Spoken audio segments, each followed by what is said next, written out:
desde la primera vez cuando entré a kinder y el salón estaba dividido, era por un tablero, y yo unos días estaba en kinder y otros días estaba en primero. Luego siempre he tenido suerte y la he podido aprovechar. Pues cuando yo entré aquí a kinder, yo ya sabía leer y escribir porque varias veces me pasaban a primero. Desde ahí, lo único que he hecho es aprovechar oportunidades.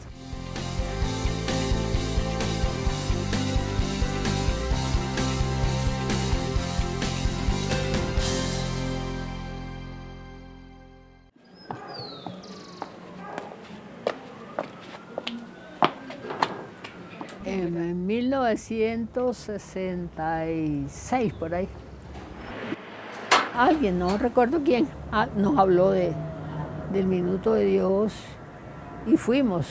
Vivíamos en un barrio, creo que era en Chapinero, en una casa, en un primer piso, y de pronto mi papá y mi mamá empezaron a venir a una reunión los sábados por la noche, y yo no sabía por qué. De vez en cuando nos traían a nosotros, a veces nos turnábamos, nunca veníamos todos, y eran unas reuniones con un poco de gente en la iglesia, además había misa, y después había una reunión donde el padre Rafael daba unas instrucciones, hablaba cosas, y de pronto nos dijeron que nos habían otorgado una casa y que íbamos a venir a vivir acá. Y pues nosotros felices porque venir al Minuto de Dios era como un paseo. Bogotá llegaba solo hasta la escuela militar. Después de la escuela militar no había nada, ningún barrio hasta llegar al Minuto de Dios. Todos estábamos, los 6 hijos, mi esposo y yo y mi suegra. La unidad que existía alrededor de los sectores del barrio, las actividades que se realizaban juntas. Aunque uno no lo mirara así, eso en realidad iba poco a poco marcando la forma de ser en las familias. No eran familias aisladas, que no se conocían, que no se trataban, sino que era de verdad una gran familia. Del padre Rafael, pues puedo decir que fue mi profesor de griego. Había una fecha en el año que él recogía dotación de mercado, de ropa, para entregarle a las familias, y nosotros traíamos de lo poco que teníamos, porque vale la pena decir que el barrio en sus inicios era de población bastante humilde, no teníamos muchos recursos, pero él siempre inculcaba que teníamos que compartir lo poco que teníamos y que eso era mucho para otros. El barrio, precisamente por ser una comunidad, era muy sano. Nosotros podríamos salir perfectamente, estábamos hasta las 7, 8 de la noche jugando escondidas alrededor de la casa y no había ningún peligro, no había riesgo, todos nos conocíamos. De pronto nos encontrábamos con el padre Rafael por el camino y nos preguntaba: «Ala, ¿y tu papá quién es?». Y esa era como la conversa con él.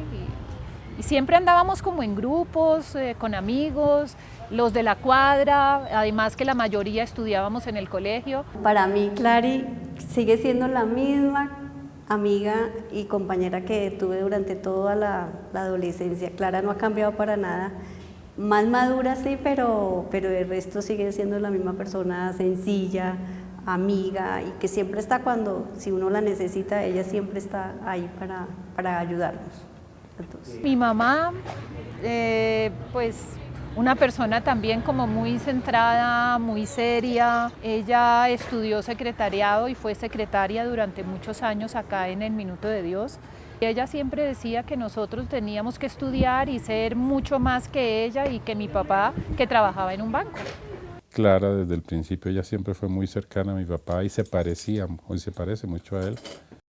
Mi papá, pues mi gran personaje, creo que me enseñó mucho, siempre fue muy consciente de que teníamos nosotros que trabajar y ser lo mejor.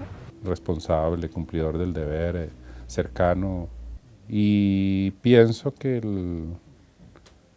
Clara fue tal vez la que más asimiló, digamos, como esas características de él y las reelaboró y se las apropió, digamos así. La niña más viva de él, es de todo, muy activa y lo mismo que muy estudiosa, eso sí.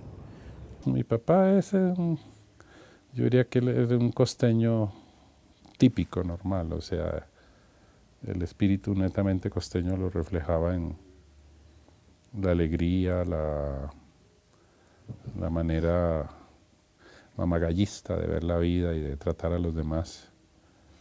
Sin embargo, pues él tenía algunas características como muy propias de él que nosotros siempre molestábamos con eso porque se salía un poco de ese espíritu. Por ejemplo, era demasiado complicado y temeroso de las cosas, él veía peligro en todo.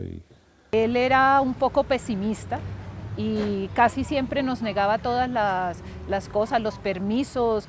Si le decíamos que queríamos aprender a montar en patines, él decía que no, porque nos caíamos y nos volvíamos bobas. Como yo le decía, la molestaba, yo le decía que tú ibas a ser abogada, porque ella era para todo.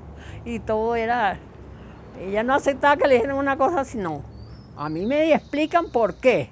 Si no le daban un permiso, ¿por qué motivo? No aceptaba así nomás que le dijeran, no puede y no. Se le decía al papá, no, a mí no me dices no, dime por qué. Sin ser rebelde no se ceñía, digamos, a los parámetros establecidos. Después de estar viviendo acá en el Minuto de Dios, conocer la obra del Minuto de Dios, empezó a darme por la vena de lo social y entonces tenía dos opciones. O era abogada para poder trabajar por los que no tenían muchos recursos para pagar un abogado, o era trabajadora social para poder preocuparme por la situación social de las comunidades, poder hacer obras sociales como las hacía el padre García Herreros y sobre todo poder influir para que superaran esa condición de pobreza, porque ese era el mensaje que siempre nos daba. Yo digo que eso me marcó porque al final eso fue lo primero que estudié.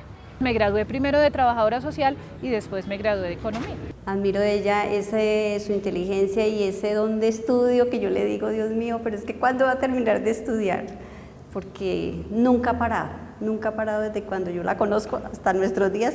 Hoy le estaba preguntando, bueno, ¿y ahora qué sigue? Aún después de haberme casado, yo seguía viviendo cerca del Minuto de Dios, pero mi regreso como ya profesional, pues empecé a trabajar con la universidad dictando unas clases. Después trabajé con el sector público en el Departamento Administrativo de Bienestar Social.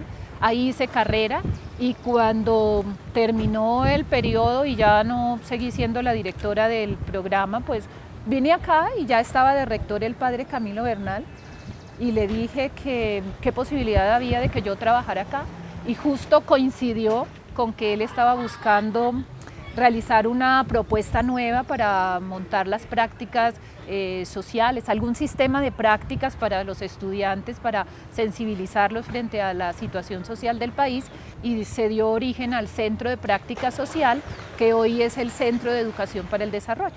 Después pasé al programa de trabajo social donde estoy actualmente. Es una persona muy agradable para tratar, muy directa, yo diría que muy francota, ¿sí? A veces tan francota que en ciertos momentos estremece a las personas. Tal vez por ser demasiado perfeccionista, que podría ser una cualidad, a veces es muy intransigente. Eso lo hace en algunos momentos como en contraste con su característica de alegría y de buena gente, la hace también en algunos momentos dura o sí, demasiado exigente.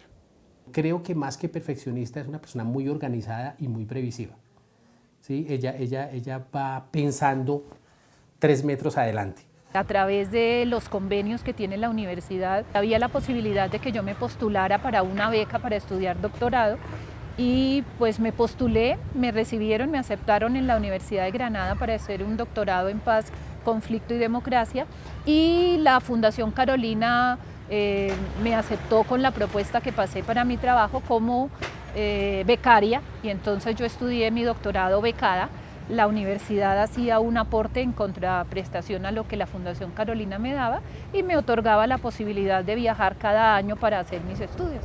Pero yo seguía siendo la directora del programa de trabajo social y terminé haciendo un trabajo que trata de resaltar la experiencia y las expectativas de las mujeres desplazadas en materia de verdad, justicia y reparación.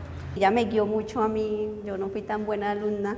Entonces ella siempre estuvo como muy pendiente de mí, que yo tratara de salir adelante. Entonces yo, ay, ya, no más, hasta ahí ya, punto. Y ella, no. Y yo pienso que muchas de las cosas se las debo a ella. Para mí es un ejemplo de vida de ella, pero no lo seguí.